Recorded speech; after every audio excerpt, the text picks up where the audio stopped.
अस्सलामु अलैकुम नाजरीन, A1 ग्लोबल टीवी के साथ मैं हूं नाइला भट्टी। सबसे पहले शामिल करते हैं आज की अहम खबर।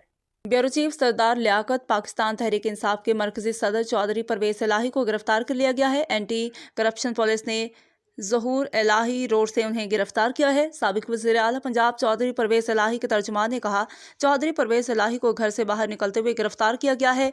सूबा पंजाब के निगरान और वज़ीर इत्तलात और नशरात आमिर अमीर के मुताबिक चौधरी परवेज इलाही को एंटी करप्शन हुकाम ने गिरफ्तार किया है। वो एंटी करप्शन पंजाब को मतलूब थे।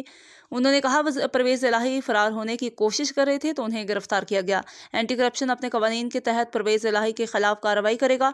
निगरान वज़ीर इत्तलात और नशरात आमिर मीर के मुताबिक जब चौधरी परवेज इलाही ने गाड़ी का शीशा नहीं खोला तो फिर उनकी गाड़ी का शीशा तोड़ा गया। मज़ीद खबरों और अपडेट से बाखबर रहने के लिए देखते रहें A1 ग्लोबल टीवी।